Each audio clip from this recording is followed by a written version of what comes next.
me, my name's Danny and I'm from a project called We Be Kids, where we make nature-based resources to help boost family well-being. In today's resource, I'm going to show you how we can make some delicious stinging nettle fritters. In order to do that, we're going to need a few materials and some ingredients. We're going to need 70 grams of breadcrumbs, 1 diced onion, 3 eggs, a handful of wild garlic is optional but adds to the flavour, some freshly picked nettles, some olive oil. We're going to need some utensils. We're going to need a spoon, some tongs, a knife, a spatula. We're going to need a frying pan and also a bowl of water. We're then going to find our most beautiful spot in the woods and light a campfire. We're going to begin by adding the nettles into the water and mixing them around. Now I'm using the tongs to do this just to avoid being stung. What you'll find is that once we've mixed them,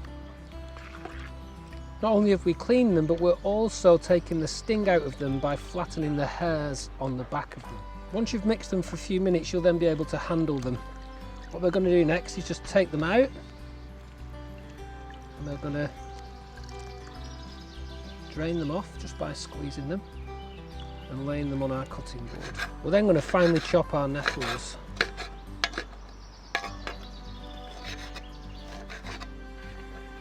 And I'm going to cut up the wild garlic too.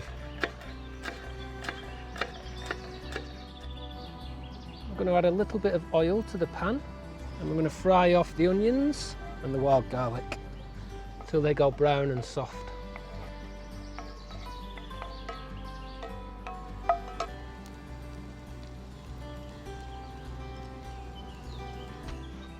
We're going to start adding all the mixture into a mixing bowl, beginning with 3 eggs.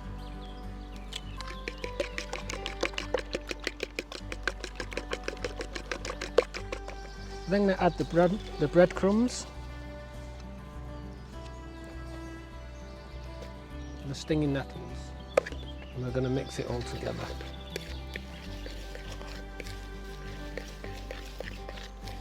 We're then going to add the onions and the wild garlic.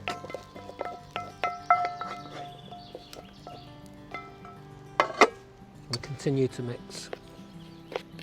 Having the right consistency of mix is really important here.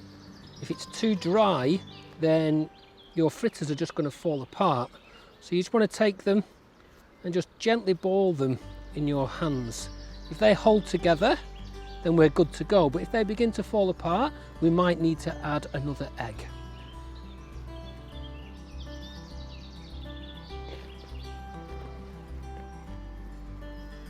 We're just going to place our fritters into the pan.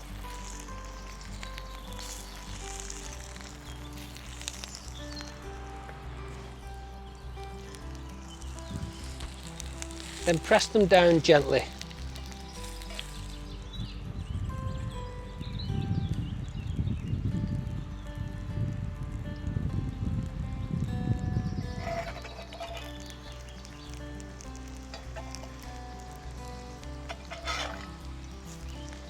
Once they're golden brown, we're going to remove them from the pan and serve them up.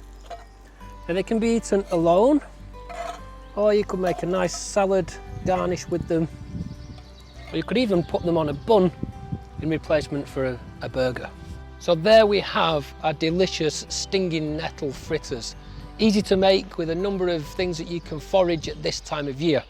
We're going to enjoy ours with some wild garlic salad and some lovely primrose, dandelion and daisies. I hope you enjoy making yours too.